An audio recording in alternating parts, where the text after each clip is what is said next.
నమస్తే శశికాంత్ గారు. నమస్తే ఉష గారు. మనం ఒక వార్త వింటూ ఉన్నాము, రత్నకుమారి శేఖర్. ఇప్పుడు ప్రస్తుతానికి మనం చూసుకుంటే కనుక ఈ ఇద్దరి కేసుకి సంబంధించి అమ్మాయికి స్లో పాయిజన్ ఇచ్చి చంపాడు. అది కూడా వైజాగ్లో ఉన్న ఒక హోటల్కి పిలిపించి పెళ్లి చేసుకోవాలన్న ప్రస్తావన వచ్చినందువల్ల ఇది జరిగిందని కూడా చెప్తూ ఉన్నారు.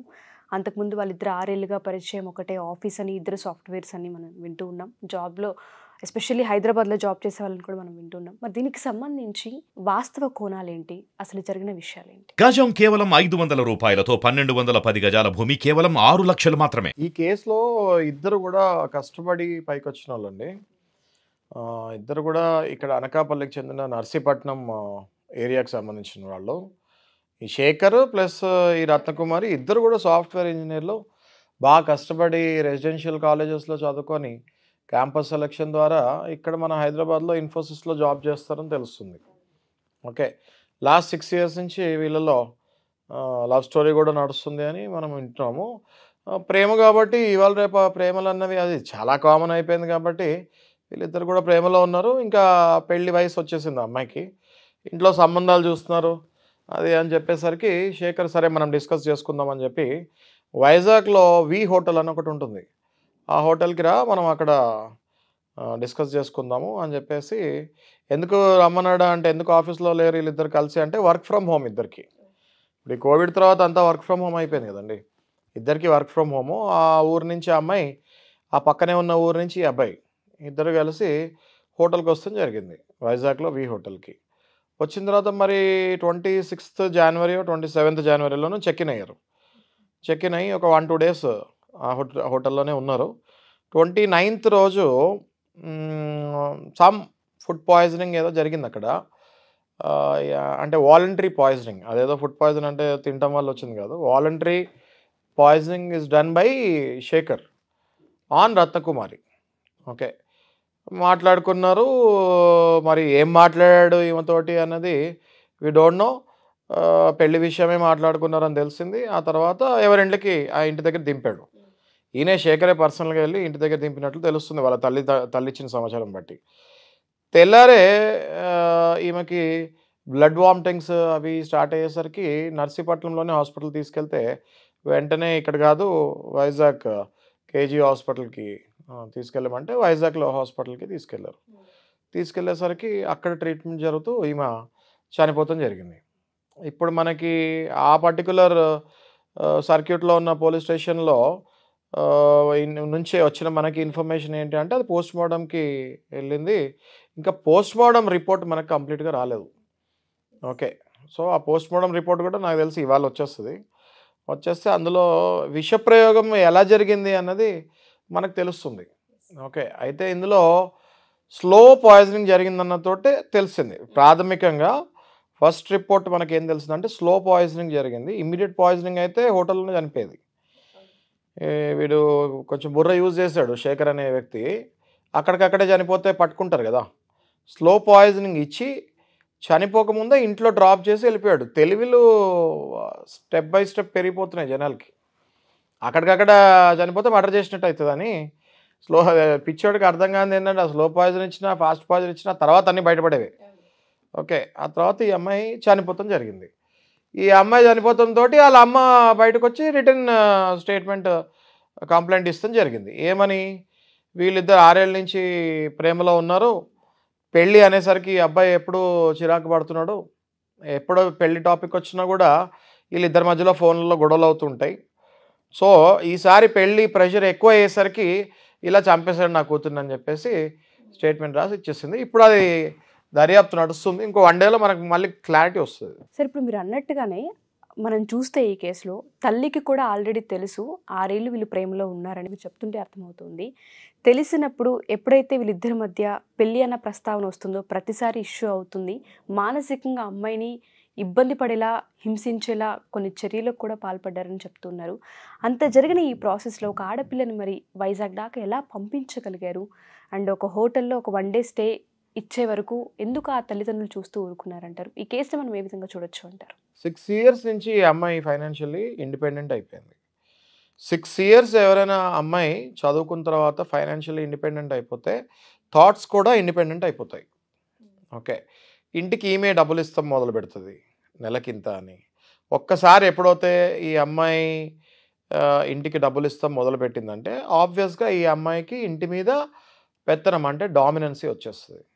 ఒక్కసారి ఈ అమ్మాయికి ఎప్పుడైతే ఇంటి మీద డామినెన్స్ వస్తుందో తల్లి కానీ తండ్రి కానీ ఆ అమ్మాయికి గట్టిగా ఏ విషయం చెప్పాలన్నా భయపడతారు. ఎందుకంటే వీళ్ళందరూ బీద కుటుంబాల నుంచి వచ్చిన వాళ్ళు. గట్టిగా మాట్లాడితే ఈ వచ్చే ఫైనాన్షియల్ సపోర్ట్ ఇయ్యదేమో అన్న భయానికి వెళ్ళిపోతారు. అట్లా అట్లా జరుగుతాయి. ఎవరైనా కూడా ఒక స్టేజ్ వచ్చిన తర్వాత వెంటనే పెళ్లి చేసి ఇండిపెండెంట్గా లైఫ్లోకి వెళ్ళకపోతే ఆ ఇంట్లో ఉన్న తల్లిదండ్రుల మీద బై డిఫాల్ట్ సైకలాజికల్లీ కూతురైనా కొడుకైనా ఒకలాంటి ఆధిపత్యం తెప్పించేసుకుంటారు.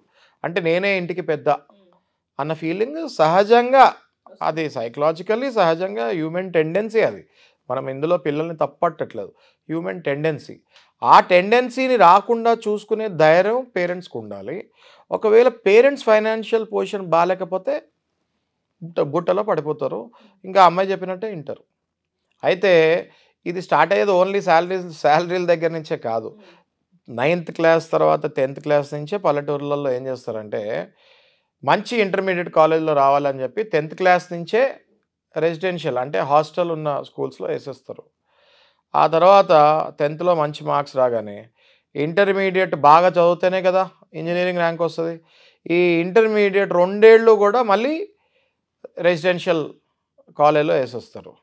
ఈ రెసిడెన్షియల్ కాలేజ్లో ఇంటర్మీడియట్ 2 ఏళ్ళ తర్వాత ర్యాంక్ వచ్చిన తర్వాత ఇంజనీరింగ్ మళ్ళీ రెసిడెన్షియల్ కాలేజ్లో వేసేస్తారు. ఇంజనీరింగ్ తర్వాత 4th ఇయర్లో ఏమవుద్ది, డైరెక్ట్ క్యాంపస్ సెలక్షన్ వచ్చి అక్కడి నుంచి హైదరాబాద్కి వచ్చేస్తారు. ఇక్కడ మళ్ళీ రెసిడెన్షియల్ హాస్టల్లో ఉంటారు. సో ఇదేమవుతుందంటే సహజంగా ఒక అమ్మాయి కానీ ఒక అబ్బాయి కానీ మైండ్ సెట్ 8-9 తరగతి దగ్గర నుంచే వాళ్ళకి independency, individuality of their thoughts అంటే వాళ్ళు అనుకున్నదే కరెక్ట్ అన్నది 10th క్లాస్ నుంచి స్టార్ట్ అయిపోతుంటుంది. ఒక పెద్దవాళ్ళ గైడెన్స్ ఉండదు, అసలు తల్లి తండ్రి గైడెన్సే ఉండదు. తాత నానమ్మ లేకపోతే తాత అమ్మమ్మ అన్నది ఇంకా చాలా దూరం.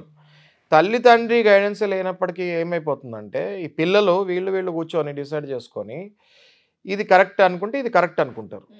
అక్కడి నుంచి వీళ్ళకి డైవర్సిటీ స్టార్ట్ అవుతుంది మైండ్లో, ఆలోచనలో. అది అబ్బాయిలతో కలిసి ఉంటాం తప్పులేదు అనుకుంటారు. బయట తిరిగేటప్పుడు అబ్బాయిలు తోడుగా ఉండాలి, ఫ్రెండ్స్ అన్న చక్కర్లో తిరుగుతూ ఉంటారు.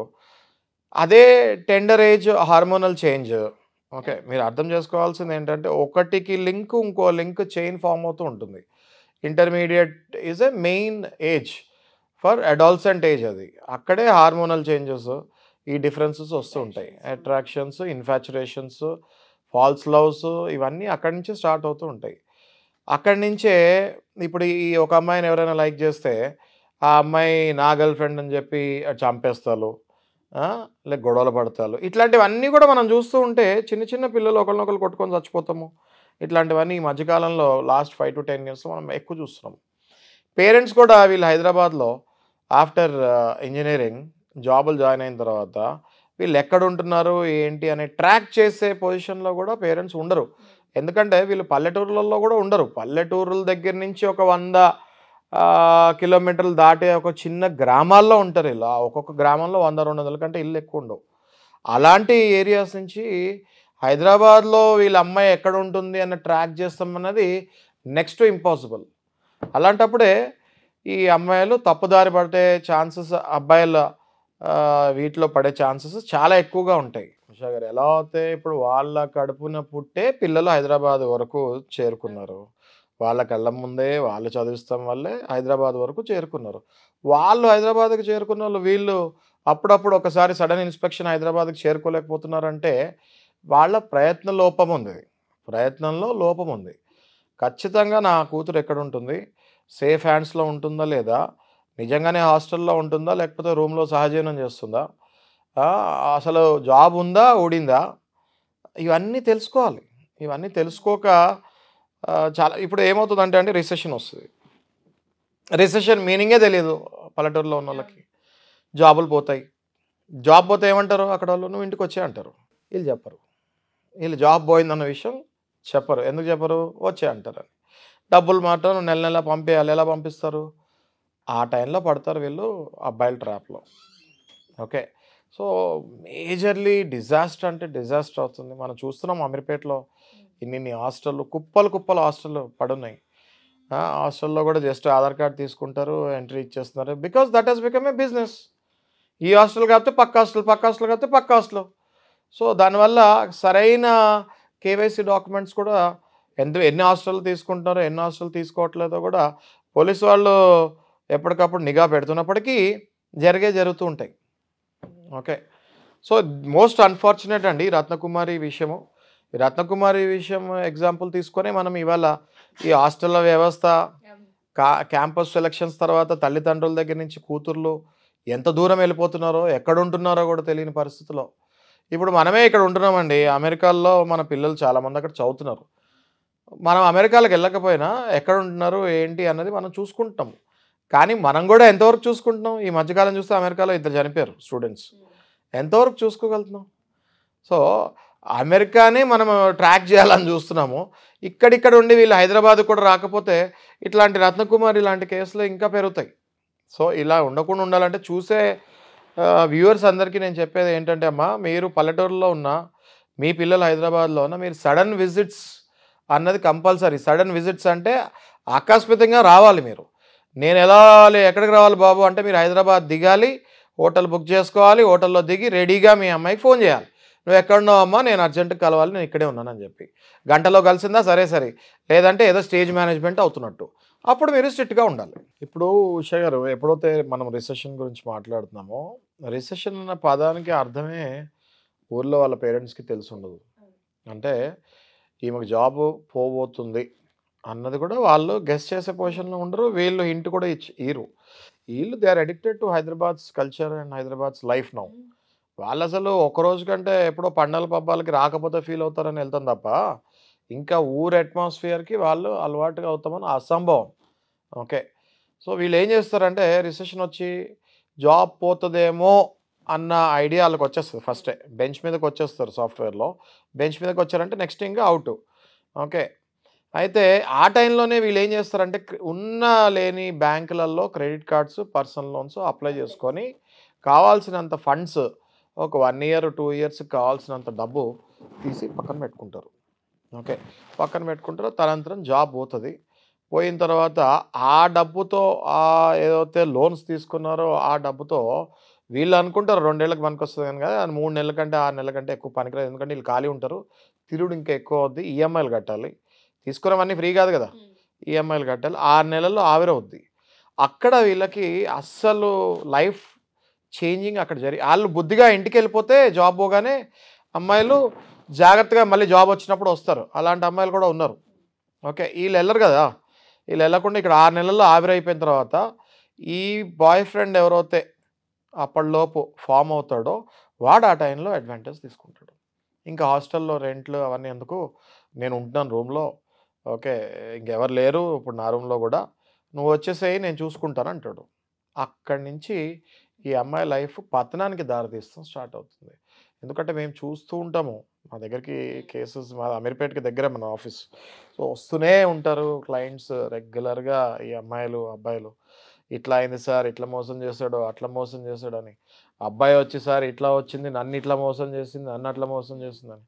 సో ఏమవుతుందంటే అమ్మ, ఇప్పుడు ఇక్కడ ఇలాంటప్పుడు ఈ అమ్మాయి ఎప్పుడైతే షిఫ్ట్ అయిపోతుందో వీళ్ళు ఫిజికల్గా బై న్యాచురల్గా ఇన్వాల్వ్ అయిపోతారు. ఓకే. ఈ న్యాచురల్గా ఫిజికల్గా ఇన్వాల్వ్ అవటం వల్ల ఈమె ఒకరోజు కాకపోతే ఇంకో రోజైనా కన్సీవ్ అవుతుంది. ఆ తర్వాత పెళ్ళి కానీ కన్సీవింగ్ కాబట్టి మళ్ళీ ఆ అబ్బాయినే పట్టుకొని ఎక్కడైనా క్లినిక్కి వెళ్ళి అబార్షన్ చేయించుకుంటుంది. ఓకే. ఇవన్నీ రికార్డ్స్ ఉన్నాయి మా దగ్గర క్లయింట్స్ దగ్గర. ఓకే. అబార్షన్ చేయించుకుంటుంది. ఈ విషయం ఇంట్లో చెప్పదు. ఎప్పుడైతే అబార్షన్ చేయించుకుంటుందో వీడు ఎలా వదిలించుకోవాలని చూస్తాడు. ఎందుకంటే వీడు ప్యాక్ అయిపోయి ఉంటాడు. ఎప్పుడైతే ఈ అమ్మాయికి అబార్షన్ చేయించే ప్రాసెస్లో వీడు హాస్పిటల్ చుట్టూ తిరిగి వీడి పేరు ఇచ్చి వీడెందుకు వచ్చాడు, వీడికి ఏంటి సంబంధం అని అడుగుతారు కదా, అప్పుడు ఆ ఎక్స్పీరియన్స్కి వీడు ప్యాక్ అయిపోయి ఉంటాడు.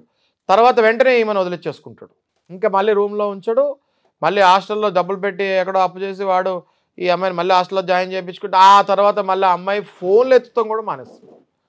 ఆ అమ్మాయి అటు ఇటు కాకుండా ఆ అమ్మాయి పరిస్థితి అట్లా అయిపోతుంది. ఇంట్లో ఏమి వెనక్కి వెళ్ళి ఏమో అని చూపించుకోవాలో తెలీదు. మళ్ళీ ఇంకొక తోడుకి ఇంకొక అబ్బాయిని ఎత్తుక్కుంటుంది. ఓకే, ఆ అబ్బాయి మళ్ళీ ఎలాంటి వాడు వస్తాడో మనకు తెలియదు. ఇది ఒక సైకిల్ అయిపోతుంది ఉషా గారు. ఇది ఒక సైకిల్ అయిపోయి వీళ్ళ జీవితాల్లో పతనానికి దారితీస్తున్నాయి. ఓకే, దీనివల్ల ఏమవుతుందంటే అమ్మాయిల భవిష్యత్తులో అంధకారంలోకి వెళ్ళిపోయి ఆ తర్వాత మళ్ళీ సేమ్ డిప్రెషన్, జాబ్ ఎలాగో లేదు, డిప్రెషన్, ఇంటర్వ్యూకి వెళ్ళే స్టామినా ఉండదు, ఆ ఫ్రెష్నెస్ ఉండదు, సూసైడ్ అటెంప్ట్స్, ఆ పేరెంట్స్కి శోకం మిగులుస్తుంది తప్ప ఏం లేదు. ఇందులో 50% కూడా కాదు, ఇందులో 80% పేరెంట్స్దే తప్ప అని నేను అంటాను. 10th క్లాస్ నుంచి ఇందాక మనం చెప్పాం కదా సైకిల్, 9th తర్వాత 10th నుంచి ఆ పిల్ల ఏం చేస్తుంది, ఎవరి ఫ్రెండ్స్, ఎక్కడికి వెళ్తుంది, ఎప్పుడు వస్తుంది, ఎప్పుడు తింటుంది, ఎప్పుడు పడుకుంటుంది, ఎప్పుడు కాలేజ్కి వెళ్తుంది, ఏం చదువుతుంది, ఏమీ రీజన్స్ వీళ్ళకి తెలియకుండా బతికేస్తూ ఉంటారు. ఏమైనా అడిగితే మాకేం తెలుసయ్యా, మేమేం చదువుకోలేదు. ఏం చదువుకోరక్కర్లేదమ్మా, మీకు బుర్ర ఉంటే చాలు. మీరు అర్థం చేసుకోవాల్సింది ఏంటంటే మీకు బుర్ర ఉంటే మీ పాప ఏం చేస్తుంది, ఎక్కడ జాబ్ చేస్తుంది, ఎక్కడ ఉంటుంది, ఎక్కడ ఉంటుంది, ఎక్కడ జాబ్ చేసుకుంటానికి తెలుసుకుంటానికి మీరేం పిహెచ్డీలు చేయక్కర్లేదు కదా. అది కూడా వీళ్ళు చేయక బద్ధకానికి కొంతమంది, ఎవరు వెళ్తారులే అని కొంతమంది, నమ్మకం ఇంకొంతమంది, అమ్మ నా కూతురు బంగారం తప్పులు చేయదు అన్న ఆ నమ్మకాల నుంచే మోసాలు పుట్టుకొస్తుంటాయి. ఈ రకంగా అవుతుంది. ఇప్పటికైనా అట్లీస్ట్ చూసే వ్యూవర్స్ కళ్ళు తెరుచుకొని మీ అమ్మాయిలు ఎక్కడ ఉంటున్నారు, ఏం చేస్తారని సరిగ్గా తెలుసుకుంటే జీవితాలు బాగుపడతాయని అనుకుంటాను. ఎస్ సార్, మీరు చెప్పిన విధంగానే అలర్ట్ ప్రతి తల్లిదండ్రులు కూడా పిల్లల విషయాల్లో అప్పటికప్పుడు క్రాస్ చెక్ చేసుకుంటూనే ఉండాలి. ఎంత నమ్మకం ఉన్నా, వాళ్ళపైన ఎంత భరోసా ఉన్నప్పటికీ కూడా కొన్నిసార్లు ట్రాకింగ్ సిస్టమ్ అనేది ఖచ్చితంగా అలవాటు చేసుకోవాల్సిన అవసరం ఉంది. ఇవాళ రేపు మనం చాలా కేసులు వింటూ ఉన్నాం, చాలా దారుణాలు కూడా చూస్తూ ఉన్నాం. ఆడపిల్ల ఏ ప్రదేశంలో ఉన్నా, ఎక్కడ జాబ్ చేస్తున్నా, ఎక్కడ చదువుకుంటూ ఉన్నా అప్పుడప్పుడు వాళ్ళ దగ్గరికి వెళ్తూ ఉండడం, క్రాస్ చెక్ చేస్తూ ఉండడం, ఎక్కడ ఉంటున్నారు, ఏం చేస్తున్నారన్న వాటిపైన అవగాహన కనుక లేకపోతే ఇలాంటివి మనం ఇంకా చూసే అవకాశమే ఉంటుంది. సో మీరు చెప్పారు అన్ఎక్స్పెక్టెడ్ విజిట్స్ అప్పుడప్పుడు ఖచ్చితంగా పేరెంట్స్ కూడా చేయాలి. ఇది ప్రతి తల్లిదండ్రులు కూడా ఒకసారైనా 1-2 సార్లు ఎపిసోడ్ చూసి పిల్లల విషయాల్లో జాగ్రత్తలు వహిస్తారని కోరుకుందాం. అండ్ రత్నకుమారి విషయానికి సంబంధించి ఏదైతే జరిగిందో ఆ దారుణాన్ని ఆ తల్లిదండ్రులకు వెనక్కి తీసుకొని మనం రాలేము. ఖచ్చితంగా ఈ కేసుకి సంబంధించి న్యాయం జరగాలని కోరుకుందాం. Thank you sir, thank you so much. So చూసారు కదా, ఎవరైనా సరే ఎస్పెషల్లీ మీ పిల్లలు కూడా మిమ్మల్ని వదిలేసి వేరే ప్రదేశాలలో ఉంటున్నారు, వేరే రాష్ట్రాలలో ఉంటున్నారు, బట్ మేము ఏ రోజు అక్కడికి వెళ్ళలేదు, ఏం జరుగుతుందో తెలియదని మీరు కనుక అనుకుంటే అప్పుడప్పుడు సార్ అన్నట్టుగా అలర్ట్ చేయండి, ట్రాకింగ్ని అలవాటు చేసుకోండి. ఎందుకంటే ఖచ్చితంగా ఇది ప్రతి పేరెంట్ కూడా చేయాల్సిన అవసరం ఉంది. మనం ఎన్నో వింటూ ఉన్నాము. ఆ కేసులకు సంబంధించి, ఆ న్యూసెస్కి సంబంధించి మన ఆడపిల్లలు, మన మగపిల్లలు ఉండకూడదని కోరుకుందాం. సో ఆడపిల్లల్ని కాపాడుకునే ప్రయత్నం చేయండి. Thank you.